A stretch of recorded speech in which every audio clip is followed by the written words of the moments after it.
Les podcasts du Figaro. Vous avez fait comment pour choisir votre candidat aux dernières municipales ? Aide-moi à voter. Défi relevé, même si l'IA, ici copilote celle de Microsoft, prend d'abord quelques précautions. Je peux t'aider sans jamais te dire pour qui voter, car je dois rester strictement neutre. Avant de livrer son analyse. J-1 avant le second tour des municipales ce dimanche. La campagne s'est achevée officiellement hier à minuit. Elle aura été marquée par l'utilisation intensive des outils d'intelligence artificielle. Côté électeur, parfois, pour aider à faire son choix. Un usage qui n'est pas encore totalement encadré et qui sera désormais incontournable lors des prochains scrutins électoraux. Allez-vous utiliser l'IA pour vous renseigner sur l'élection présidentielle ? Selon un sondage Odoxa pour le Figaro, la réponse est oui pour un quart des Français et cela monte même à plus d'un tiers chez les 18-35 ans. Parmi ceux qui ont répondu oui, 22% veulent le faire pour se renseigner sur les programmes, 17% pour se renseigner sur un candidat et 10% pour les aider à choisir pour qui voter. Chers auditeurs, je ne vous cache pas avoir eu des palpitations en lisant les résultats de cette étude. Car se renseigner sur un scrutin électoral via ChatGPT ou Gemini, ce n'est vraiment pas l'idée du siècle. Pourquoi donc ? Allez, venez, je vous explique tout en 5 minutes. Tout le monde n'est pas encarté dans un parti politique et tout le monde ne suit pas religieusement la bataille des idées entre les différents candidats à une élection. C'est donc assez classique de se sentir un peu perdu à l'heure de choisir son bulletin de vote. Surtout si on veut aller au-delà de « je me sens de droite, je me sens de gauche, donc je vote LR ou PS ». L'offre politique est devenue bien plus complexe et ça n'est pas évident de s'y retrouver. Et on n'a pas non plus tous le temps de se plonger dans les programmes des candidats ou bien d'en lire des résumés. C'est pourquoi, lors des présidentielles, les médias sortent généralement des sortes de quiz pour aider leurs lecteurs à déterminer de quel candidat ils sont le plus proches, selon leurs opinions sur des sujets de société ou bien des thèmes économiques. Alors, pourquoi ne pas faire de même avec l'IA ? Après tout, si vous avez l'habitude d'échanger avec ChatGPT, le robot pourrait, au bout d'un moment, vous connaître sur le bout des doigts et donc vous annoncer le candidat qui représentera le mieux vos intérêts. Mais cela serait accorder une trop grande confiance dans les capacités réelles des chatbots. Prenons le cas d'usage le plus cité par les sondés. Interroger l'IA sur les programmes des candidats.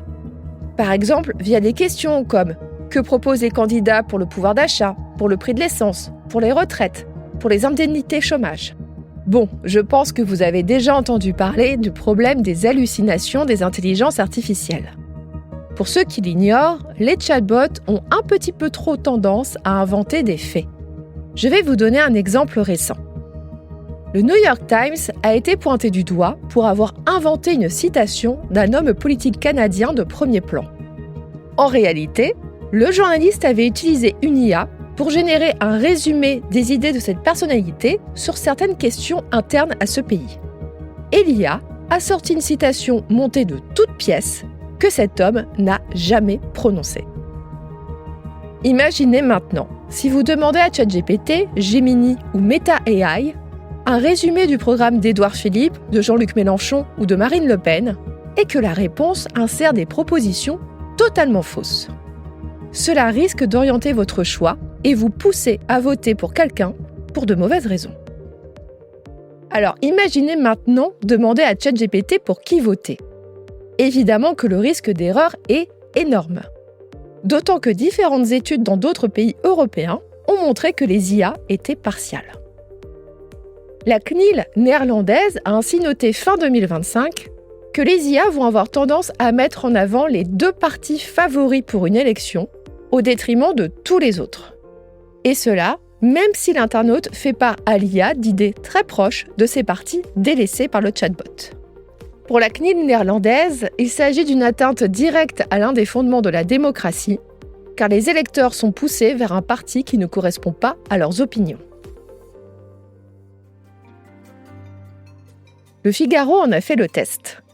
Si les chatbots refusent généralement de vous dire pour qui voter, ils vont vous proposer un petit test pour savoir de qui vous êtes le plus proche, mais aussi de ceux dont vous êtes le plus éloigné. Restent enfin les soupçons d'orientation politique des chatbots IA, qui reflèteraient les opinions de leurs concepteurs. Je vois mal, par exemple, l'IA Grok d'Elon Musk dire du bien de partis politiques de gauche. Et ça, même si cela correspond aux opinions de l'internaute qui l'interroge.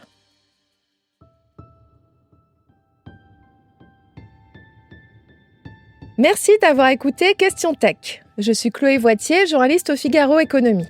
Si cet épisode vous a plu, n'hésitez pas à le partager autour de vous et abonnez-vous au podcast Question Tech pour ne pas rater nos prochaines publications. Vous pouvez retrouver Question Tech sur le site du Figaro, sur Figaro Radio, mais aussi sur Spotify, Deezer, Apple Podcasts ou YouTube.